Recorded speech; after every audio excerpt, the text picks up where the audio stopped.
warm welcome to our course in Projective Geometry.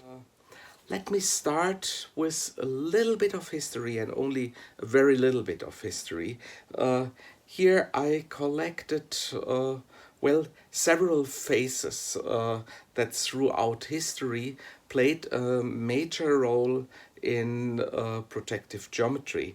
And if you look at that, you see names, for instance, like Leonardo da Vinci or Raphael or Dürer, and you know these are artists, and Brunelleschi is essentially an architect. But if you look at the dates when these people lived, you see, they lived in the Renaissance period, and the Renaissance period was a first time in history where people really, to a deeper mathematical extent, started to study what it means to make a precise and a correct perspective painting. And one could say that the study of perspective paintings is one of the origins of projective geometry. But as ever so often, when you have a big concept in mankind, and projective geometry is really one of the big concepts, it comes from several sources. So here you see, for instance, Kepler and a person like Pascal, and both of them dealt with conic sections. So a conic section is something like an ellipse, a hyperbola, or a parabola. And in particular, Kepler was the first person who found out, after several wrong attempts, that if you have a planet moving around a sun, that it will essentially move in an elliptical path, and ellipses are genuine properties or genuine objects of Euclidean of projective planes. And so Kepler could also be considered as one of the important people in projective geometry, and similarly Pascal. So we will encounter at some point Pascal's theorem, and Pascal's theorem is one of the really great theorems in projective geometry. It tells you that whenever you have 6 points on a conic and you connect them in the way I'm showing you now, so you make such a kind of cross picture and you consider these 3 points, it turns out that no matter which conic you choose, no matter where you choose your red points, these 3 points will always be collinear. So you see here, among those two people, you have some, I would say, preconcepts of projective plane, and as a matter of fact, you find also other early roots of projective geometry. Also, if you look at the mathematics of the Greek history, so if you go back 400 years after Christ's birth, you will find mathematician Pappos from Alexandria, who already had important theorems that today we would view as a projective thing. Then, it's amazing, all the artists up there are more or less in color, and the mathematicians down there are in black and white. The reason for that is obvious. Here, black and white photography entered the game, and I listed a few of them, and I omitted at least 50 of them, but those people that we see here will play a role in what we will learn in this lecture. And I would say one of the first true mathematical origins where it was pointed out to deal with projective terms goes back to a mathematician called Monge, and Victor Poncelet was his student. Another important thing, you see all these people here as more or less old men. When they had their discoveries, they were young. Most of them were really, really young. So Monge was a mathematician who at the same time was a high officer in the army of Napoleon Bonaparte. And he was responsible for building big, well, not castles, but forts where you could defend the enemy by having a really, really strong building. And so he also was an architectural planner, and he, I would say, is the first person who managed to include things like well, architectural drawings that were precise. And if you do them, you necessarily have to think in perspective terms. And so he considered to be one of the first persons who had us thinking, well, from 3D to 2D in a mathematical way. Well, when the artists here produced perspective drawing, they were doing something similar, but Monge was way more mathematical in that. His well, scholar Poncelet, he developed a really deep and profound theory of everything that happens there, but until then, people did not have, well, I would say, a good coordinate system for dealing with that. And the right kind of coordinate system was introduced by those two people, by Julius Blücher and by Grassmann. And we will see that this coordinate system, that is called homogeneous coordinates, will play a very, very important role throughout our lecture. And then, well, let's jump even later. Now we are in the when these people were active between 1870 and 1899, or even a little bit later, and people like Klein and Poincaré, they pointed to the role of complex numbers in the entire game, and we will see that complex numbers are an important concept in our lecture as well. So if you look at those states that you see here, where those people lived, you see that there was something like a golden age of geometry in the 19th century, and much of the things that we will learn during that lectures have their roots in 19th century geometry. But let's for a moment have a look at the artists once more.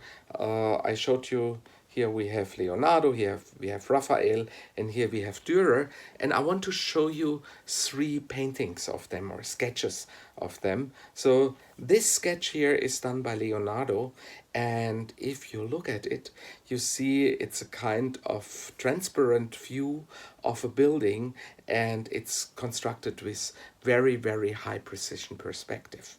And another example of Raphael is the following picture. You all know it, it's a School of Athens, and also here you have a very, very precise perspective. And as a matter of fact, Dürer, the guy we see here, did similar pictures, but he did one specific explanatory picture, and we see it here, and you could consider this picture as a kind of blueprint of how to do perspectives. And in the internet I found a version where the essential parts in that picture are colored, and let me explain what's going on here. So these people you see here, this one and this one, they want to draw a musical instrument. So here you see a musical instrument, and so essentially you could consider this person here to be the artist, and this person here to be a kind of assistant. So what are they doing? They really have a mechanical procedure for producing their picture. So you see here they have a canvas. So this here is a canvas, and this canvas is attached to a frame via some kind of hinge. Let me find a color that you can read here. So here is a kind of hinge where you can flap the canvas, and so you can flap it into that frame. The frame you see here. So what happens? There's one more important thing. So the canvas is in a sense, well, the thing on which you project, and then you have an eye that sees what you want to project, and the eye that forms the projection point of the image is the point here at the wall, and at that point those people attached a rope. So here you see a rope, and now the assistant comes into play. He is the one that fixes the rope at some position at the instrument.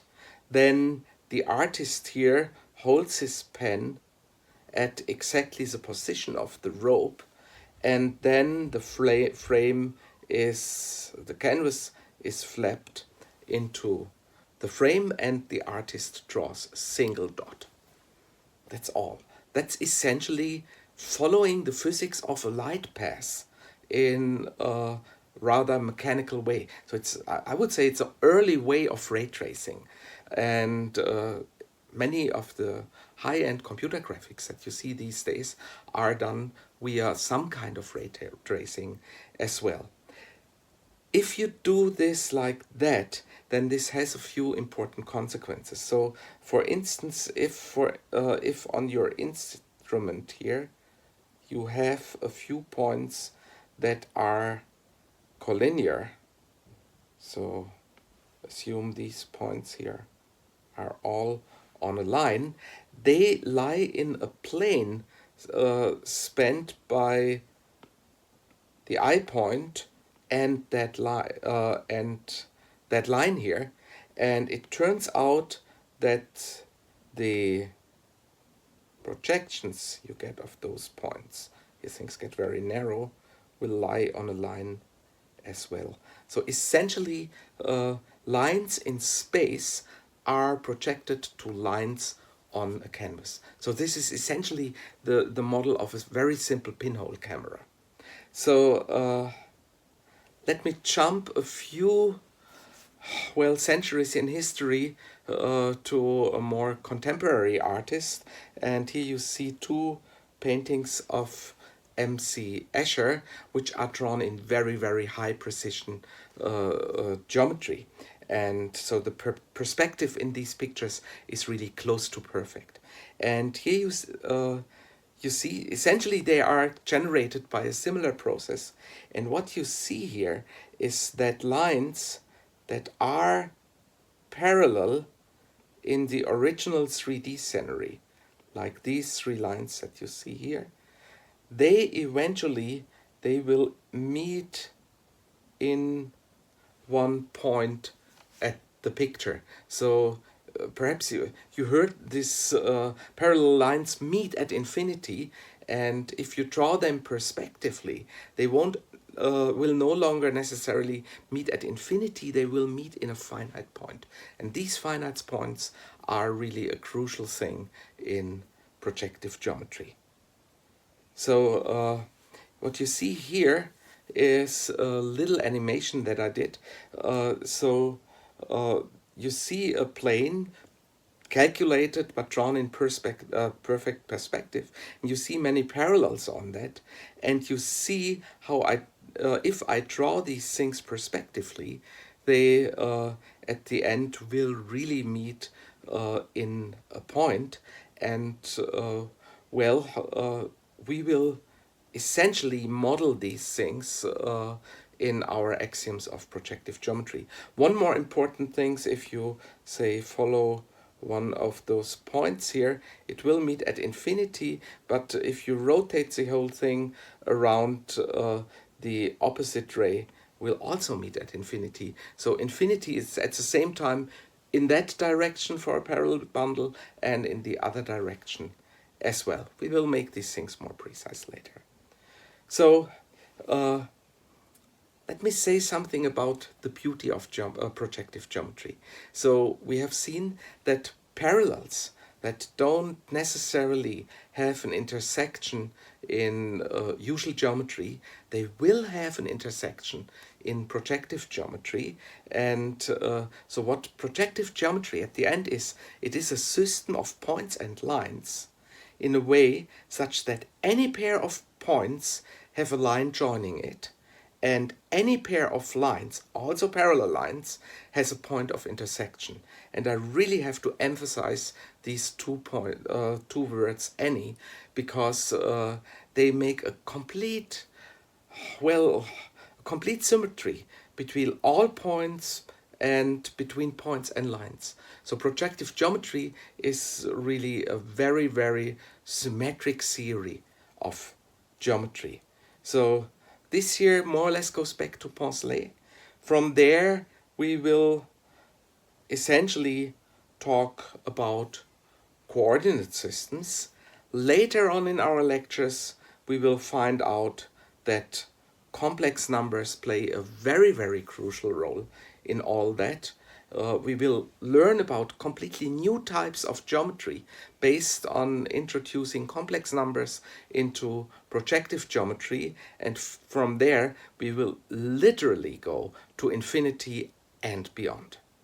So much for the introduction. Now the real stuff starts. See you in the next lectures.